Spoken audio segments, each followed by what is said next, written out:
my dear. Nana your problem. We sit down, we wait there for how no we are not yet one among me my tif watch. Na nka ye san fantom say ensuato from so I true mama Donald Trump in some okay no please go to work. Yeah, please go to work. And I feel so draw for amode ashen am yesremo Kofi enura wanka sampata mu kwawati bi ni panson kwawati bi kokko so bi kokko ati bi kokko ati bi tibie no tibie obefro people no first town asa no bedu stadium road ena yem tibie okay eti ko enclave now o kan sa no won kan no omo mukuta the biggest hospital yeah ko enclave eti tibie say government hospital so it serves entirely the Kwawu enclave yes accident enya better ewo etibie ho no na yesaniem. Yes, so the one would do one now be sunny about Castro filling station. No, I started. And Ukrano also ba Afro Malam Mohammed. In the radio station. A honey crano, and son of a Drew hospital. Sanyim. Eti Opa hospital no crano. Sunny Masalachi no zongo no. Obesa no comprise. And he said, oh, driving now one careful.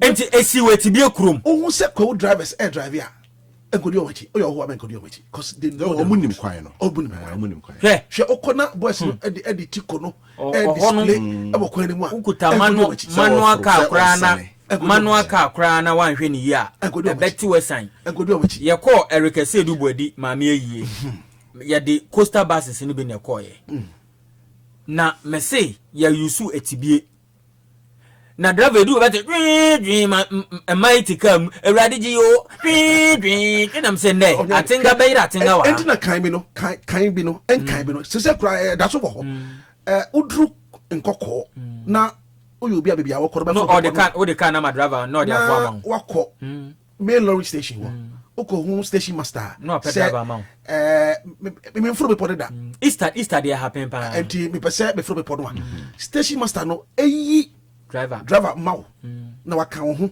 na no driver na watran che na wachita wo senia ya driver na wo dey afro people especially manual car enya hu sa but hu pa ya ti wono ya ti wono no ya fa no say normal but I won't want to bar and who say people cause a very steep you steep slope o fa ayi sutem de no a ekofa bom me ho no en se da nye gidigidi sa but ye no na obomi ho no ansa na obedu obomi krom no mo say some sharp careful bi and no koni I say careful na so ma say o madan wo ho a nyame fa the crazy ye Roman Dr. Madebuama the later Madebuama offer people wi a sane ani mu no yes baby a bridge no da no mo say sharp careful bi no to we dey kosoro wa dan no si wo no yo man dia sir Dr. Madebuama Kofi now can be biafa before when it comes to a channel of communication. You said recently,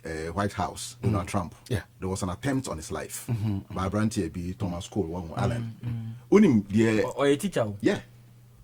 But teacher. Baby, Angela Kofi, in time, boss us this particular story in the now, issue ne buy up to the minutes information, any updates. Now, from where you mantemo wana bronia or from the White House press corps, from the police, from the Central Intelligence Units, from the Special Service Operations. Into both say at any point in time there is an information for the public, but like issues about doom so. You do so to you the power outages at one more and do so you because the doom so more anka in spite of energy mix, any challenges Ghana into me exported almost about 7.6 of our energy mix. Say a hydro, say a gas, say a even areas in and explore to neighboring countries, Togo, Benin, Burkina Faso, no. But ye jani na me minority for Babontine. Obufradia, so how many Mantini, Mababontine, labeling the government and even calling for the head. The minister, you're calling for the head of the minister, said the Juman Swenity on fire and Tonchain. So I believe that we should be more or less a lesson for our governance architecture. Because in the ministries, your corporate affairs desk, your corporate affairs department. Beyond that, your government spokesperson, communications, informations. It is issues about national interest, energy situation. You don't wait till you don't wait. You don't wait. Because now, and as a briefing or the buyer. Fantastic. Good. Now we are getting to know the problem. There be a problem. How yes, sure. Now Drew. Because and as I share, yeah, not can you understand na tieno and no entisa. What you say no mudum can no masa so. Yeah. Yeah, and now obi otem be the American from committee 5, committee 6, committee 7, committee 10. It means that there is some improvement. It means there is some improvement. Well, and you don't sit down because what him say, yeah, political terrain, no, very dangerous. And you obi be use gab no. I believe that's you don't sit down and wait till the opposition issue ni so ansa na wa babonti aba be kan okura wo that is why I was saying say now issue ni see no eni mo no no na wa be brief your mind no say nyama e fa because this Akosomo substation no a security installation and your money in our interest it is you don't hide it, you don't keep it, you make it openly. No money in say one of our security installations there's a problem. And he's saying that you might be henceforth. But one maintenance in Changma a brim tom na opposition so fast seminal and any ho and son of Babeka seminal. I believe that critical sectors of the economy, back on health, energy, any maybe acquiring roles. Well, these are areas any education ministry as a issue bar. And so same penny for it now one more for the issue no agro to predi diagro and sana. Official Mababontin said, be issue a communique to either come and issue more or less a disclaimer and now reaffirm or confirm the ECOSWANO. And I believe that the rest of the agencies, departments, ministries, share the ECOSWAN with our energy situation, the practice steps our minister and do baby no, Wamotikoda Yamosanso, a bass right and a year up to the minute information. And I believe that discerning minds are listening. You have experts in so one more and when these informations are not coming out, say Akosombo substation be a atomo over 1,000 megawatt. Currently, Ghana question is your generational issue now. Your installed capacity no in your mahondine esu any woman the generational capacity say 5,000 maybe be a kotacho ewa Akosombo na 1,000 efrima aka 4,000 kakra se guswa ye ka se ni your best be 4,400 but se wuja we mu nyina de ma omanya politics the partisan politics that you leave room for a minority, a micro minority somewhere our community voice and we deploy tactics ni plan just to make John Mahama's government very ungovernable. Say omunya no akwa se de enkwan adwo na no sini enya kwan esebi anom eno de ekoso. Actually, because currently deficit are 558 megawatt deficit. Yeah. And your peak generation 3,436 megawatts. And your peak demand so 4,400. So your peak demand 4,000. It is a peak generation 3,436. Shortage of about 1,000 megawatts. So, no, about 500 and something megawatt. Okay. Yes. And still and if they are able to install two no akano, say and then almost say the fourth one almost by installing. And to me install it two no akano, I believe say it will push us to full capacity. Because you see, we peak demand here 4,400 megawatts. And peak generation, power and you want to say 3,436. You don't feel more. And you deficit about 558. But issues about energy, Dean, are very technical. Yeah. So you don't leave it to you and I or the masses out there. Yeah, very technical. Very technical. That's why the blame is on the energy minister. Don't sit down and wait. And that's it. So made the first time. And 9 p.m. no. Obama is a briefing. Nenye. Atenasiama aye microphone afasema na the poto and we are failing about church them.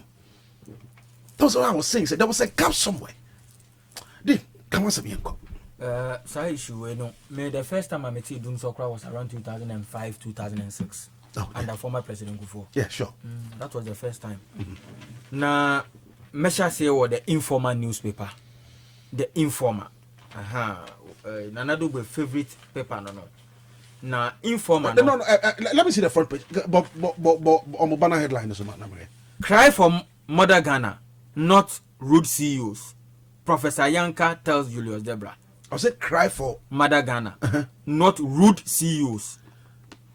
But my dear, I see this story, a very propagandist story. This was an opinion, Kofi. Opinion. You know, Professor Yanka. We know the stance. Yeah, the stance, baby. And we know opinion, Dean. Kofi. He was a deputy minister under the MPP. Your more pressing issues. If we are a deputy minister of education under the MPP. Yeah, your more pressing issues. Okay. Of course. And you know, you issue their discretion, editorial discretion. The core issue la. A bit hinge on bread and butter issue, but opinion. But opinion was expressing Mother Ghana. Cry by. Not cry by. Not maybe sooner or soon. Was it not in the interest of Mother Ghana? Well. Koso, what do you koso? Koso. Cry for Mother Ghana. Gofi, meba na me room page 7 of the Informer newspaper. Katafa to son. Or see fuel prices see slight relief in May as diesel records sharper drop. Enti nese fango bono eba form. May 1 Friday eko ya. Fango bo. Another window, right? Yes, another window. Another pricing. Yes. But and also na government will review because Aban can say in every 4 weeks, no, or review sir you know. Say Aban akushin yen ma what for so. And to say in every 4 weeks they will review what they say. So by monthly review no mobile. They will maintain it there. On May 28th. On May year free. On May 28th. So by monthly review 28 way and on mobile. And the MPH say adjustment way a part of sa by monthly reviewer and a mechanism on the buy say on betumi awuram say the wo kan yai bosumi bia o mo behwe na fe say ye di bi kakra to so ye di bi beto so say so kakra say ye free okra ye be edi free ho na se ne ebo ne eba no e kire say uram ewo petrol new rate no petrol be ko 13 cedis 25 pesos per liter. Ahotor FM 92.3. Now diesel na ko 14 cedis 30 pesos. And they say because diesel currently is around 17. And it's about 14.30 per liter. And no idea no. Liquefied petroleum gas LPG and we are 13 cedis 2 pesos per kilogram. And kerosene 16 cedis 13 pesos. And marine gas 15 cedis 41 pesos. Internet say bono ya titu so amum say because if currently diesel or filling stations or pumps now I record 16 but almost somebody something 14.30 running up almost 17 and about 14.30. So look at the percentage drop and petrol 13.25 petrol no here nti we new pricing window ye be wram no MPA4 e de ababa tuga say ye tete so e de amamo na aban ne kire say sa nneoma we na no ye nneoma omudi gu akwam se ne Ghana fo ho be henhan omo na ye ma metoto lorry fare but ozan say omo so mba beto bo no so e na aban ne ankasa e di ne nice form say dabi muntumi nto bo no so say mre bi atwam ete so akodu 9 cedis month so mama lorry fare ye jam mamu didi peche yeah anti se ade munya abotre I see mama ko na ho na we put that kemenya po bo so but o dey atiefo ti is it still on a possible yes so say na me hwehwe esa cocoa story no bono cocoa story no wa I don't know ka wo okay o dey madin samos o dey cocoa story so boso ni cocoa ba me try that me because the delegate dey by ring na a minority I dey come so hun se me no ya keke bo nabbed in illegal cocoa smuggling activities at Nkran Kwanta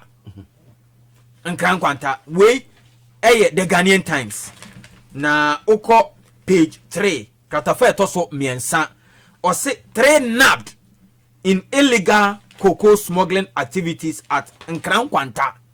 Now story ni wura mu che say hey nkrofo miensa bi ya chi omo na omo fi Ivory Coast na omo ba Ghana ebesisa cocoa na omo de fa Nkran Kwanta ewo Doma West District ewo Bono region eho na omo di wura na omo de wura Ivory Coast omo koton na suspect we yamfo omo di ama na omo che say ye chi omo say 100 bags of cocoa beans and a yellow do okia track and from Ivory Coast omudi wura Ivory Coast there be almost say from Ivory Coast to Ghana. Yes, and no na ye can say na cocoa akachi for no just say ye dey boy was ro me ba tie regardless of the boss Dean cocoa asem na ye can was you see the MPP first started area.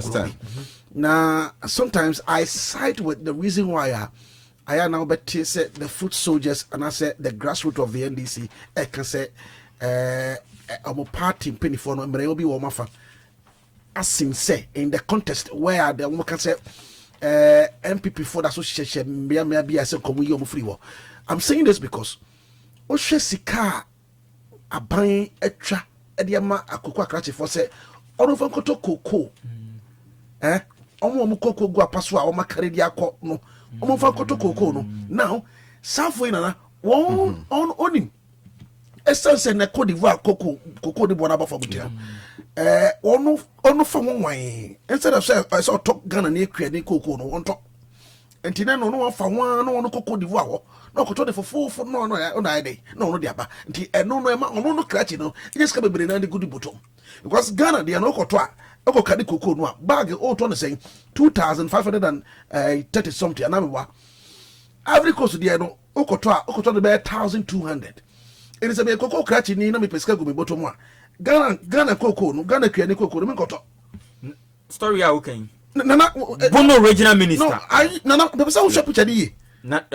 Dabi dim nyabotre denti ye kan se ye wo se sakoko asem ye fa the serious part say akrati for me hunu se Ghana koko no ne boarding because over to bag baako 2500 what the body no koto be 1200 and no krati ni no se Ghana de no onkoto nto koko kua ni na koko gua ye nto na wa fa ho akokoto Bono regional minister no Joseph Adekyeɛ Akwaboa ese Sika yedi ama license buying companies no so tie ni ti na me se me tumu nchini ama ono ana e kan se sika yedi ama license buying companies no omo e de kwa Ivory Coast e na omo de koto koko why I didn't say yes e na face omo ne nkrofo aye ase syndicate bi Ahotor FM 92.3 omo de kanana omo de efi Ivory Coast ba aban ni sika na odi ama omo so omo fa nto koko ekuafo no de no Ghana for koko yes Ghana kuani ekuafo de no koko no on fan to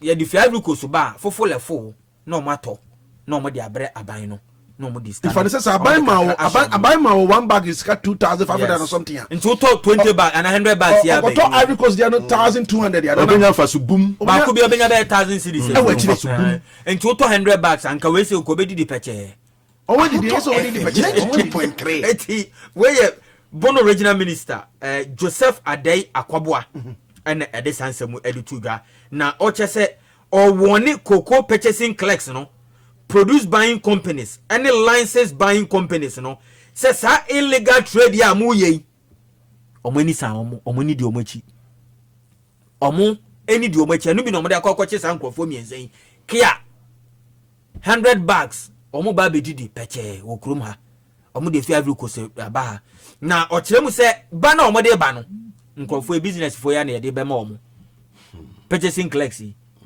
any license buying companies ya de bra omo mato na sika na de ama omo se aban no de ama omo so omo fa ma kokko akuafo no omo fa ma omo na omo de ato Ivory Coast for there enti we the Ghanaian Times page 3 I say, but I'm very happy, sir. Yeah, at least you told me so, sir. Yeah, because but you see, one funny thing is that your porous borders. Where before I can't so weak. The issue is that what contingency measures plans being yatia within the Ghana Immigration Service task force Ahotor liaising with maybe Ivorian security plans and Ghana and I'm not being too. Nana Adekyeɛ, I'm very happy about the ACN my Bono regional minister Rotimi Ayede Obeka say at some point na Ghana momuna ye smuggle cocoa no edi free ha ediko Ivory Coast cotton because na Ivory Coast dey no ebo no else no but today ene no momuno ye di cocoa ni free Ivory Coast abo me mo ba beton because ye dey no ebo no edi and I woka porous borders and where lies sa propaganda no minority no say ye cocoa no ebo no ya kote so na tio na na biribi atwa mu obeka say ye wahana minister de beka kire say ene no ye de cocoa aswa afuponko ama wode Ivory Coast ene no ade mom na ene no Ivory Coast momufo no ede omu cocoa ba beton wa it tells you say yeah prices no are far more better than Ivory Coast na say we for politics to change that's a fact. The cocoa price 92.3 was so almost like 70% or 50% of the Ivory Coast for our currency, and it comes down to our porous borders. Say you are about 160 both legal and illegal routes amount for Edurum from and to Ghana, offer Burkina Faso border, offer Ivory Coast border, offer Togo border. Nana about 160 more than 160 immigration for no one say Enra. Newspaper no say capture say omo be co training bia omo be hwafi omo pe equipment bi eno nkon ba ebeboa not just equipment omo here technology yes omo kan hu ahasam na technology omo de be fight sa illegal way no migration but aban ba ye obomodin say or retooling all sectored within the security apparatus yes say Ghana police forecast armed forces force one more helicopter one more immigration service prison service I don't know I believe that recently Cocoa Nsem ba ye and a copeja ba say Cocoa Board one more day some initiatives egu akwan so and issues about our porous borders and the smuggling of cocoa beans from Ivory Coast into Ghana no it was a key issue Dr. Randy I didn't tell you. Yes, I didn't tell you. Under the previous government, under the previous government, MPP abraso na cocoa no ye carry free Ghana ha na ye wia ye ho e dey akwa Ivory Coast akoton because na Ivory Coast for bo no e wosoro. But mama ba ye ni mom no ene no cocoa no Ivory Coast mom for na ye wia omo ho de omo cocoa e ba Ghana ba beton. No so na what would the difference no. But meanwhile the MPP is making a propaganda saying say yeah cocoa no adena ya teso which we all knew how I could buy the world market price no come yeah could buy the now o share ene cocoa bag per kilo ayeton Ghana and o to ye cocoa bag no per 64 kg bag no na unya 2,587 per 64 kg bag. That is mid-February 2026 year. A 28.6% decrease in response to failing global cocoa prices. But meanwhile, Oko Ivory Coast, a price per bag, 1,200 CFA. Just all this 1,200 CFA no ever gonna see kemwa. Obenya 1,800. And it's a mini wo na meti Ivory Coast.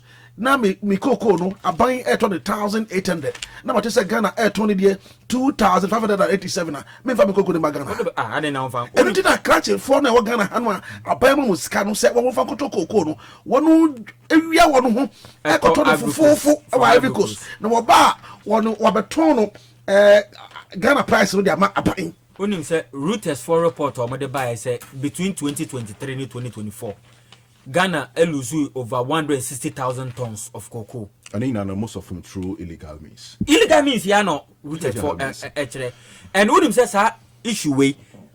Kofi started by the 70s, so time at Ghana economic crisis, no, started between the 70s and 80s. Sometime 83, can I say? Started from 70 pound 83 the peak year. No, can I say? And the peak year because that time I come by, no. Now, yes, your prices no ever form. Enti amount started so mo di Rome Ivory Coast omo ya no mo di ma fu ponko ebi mo di gu moto fo ebi di gu bicycle so ene bon shaker Saka friend Bedford no mo dia soa e de namwura ma no mo dia ko Ivory Coast akwa akoton nti that time dey na big time e wo ho because no mo prices no e was so according to CNN for crowd report omo ye say e about 60% higher than the Ghana ye there no nti na your farmers na e was cocoa growing areas no more ben border omo na wi omo ho akoton no dey no ekwani ho close make say me cocoa na shi o mi cocoa ni wo mi but so na so kwabrane na dwo o na muro cha Ivory Coast but and no Ivory Coast we said the one there and eba because your price no e was so cheap because I report here Reuters the mine na enyo nana enyo more than 160,000 tons between 2023 and 2024 say ya small go the Ivory Coast akwa but then no the narrative na dey and Ivory Coast mo to ye kuafo ne de no mo to ni wie na say ye see ye hia more Nende ye ni omo beka na omo de ni bia ba ma ya to a eno ye different argument altogether but ye nto ye de but ye de no akuafo ye nto already prices no world market and international market above from am akuafo no e bia nei sanka obeton no obenya 20,000 and then the number 15,000 or 14,000 enti economically no e ba affect akuani no enti tone de na ansana what dwen abonte no na wana ye aban no skasa fakoto ade na wo ese e chichi omo se ya chi omo Entina bono regional minister sama o kan e mede no so o mudi o mani mami fa we so so ye kan say din so no o memu na kwantimpo ahodo so no so ne sa o enti daily guide any crime say wo hwe katafa etoso yedi kan miensa no no yaka dum so ehun nsem na wie na page 13 no so no wo de aba was 10 die in Binduri convoy attack arape oni rabbit chet kuma do twen enkomo enam so ma say ya nugu so aye mpense mu no wo mo abra say obi bia dadie ponko e bi motorbike wo mo didi mpenten kwa ba di atenantwie wo eye bokompatem ho no mu nyina no interior ministry de nensa de atoso a wo mo de temporary ban de ato eye motorbikes use it within the Binduri and boko empatem ho no na sanso na say wo hwe krata mu na say ukopie mu wo kratafa etoso eduba ko 11 o say akachi robbery bust as a throwing up in police crackdown weapons seized enti we mu nyina no kire say omemu no the Ghana police service wo mu say or yebi but Kofi de nam so a ye hu the set in issues about just say akwemukafo enipa bomfo akemukafo a wono emma chese akwentufo ho ento mo nyina no ene say yakwan enye yakwantempo ahodo so a ene contract ahodo under big push abanya bomodene ene radical change within our road sector but the woman say contractors for ni bomade contract you know wo eda so mo sorry. Well, I say, Nana, Binduri a issue. Yeah. Nana, enya idea say did agro. Seriously. Yes. Anke ho joke akra. Enra, unu sasa ankomo we tama na okofie no na edi hu ye tete ho kakra e wo junction so. And na me read DW Africa for report bia omo ye. DW Africa for report omo ye say since 2021 nipa more than 300 nefrim because of the Boko conflict. Since 2021, Kofi nipa more than 300. Enya dia say didi agro. November 2021 to August 2023, at least 200 people. Ena efrim ewo ho. At least 200 people. And October 2024 to April 2025, about 80 people. When you say His Excellency JDM, Ekra say mediation period no about 119 people. I don't free. Yeah. And from 2021 up to now, more than 300 people. We a report at DW Africa for. The Ghana forces. What were the statements there about Interior Ministry? Oh, said your sequence of events. Yeah, nam sunti no Binduri the and also any bounce civilians and nam so exchange na. You be say komo a odi ochina. You be nya bre. Me profile of the security issues nothing. Ken say said no beba. Ken be. Obi a open residence permits e America na. Court. Court. And I thank you. Mami na say Dean mami so na nyina say abusia akabe semanum na nonkro anyabo e wakasafidie so but mami ni honorable Rasmus Baraka or your former MP Edema Adekyeɛ Mu Nsem or a close ally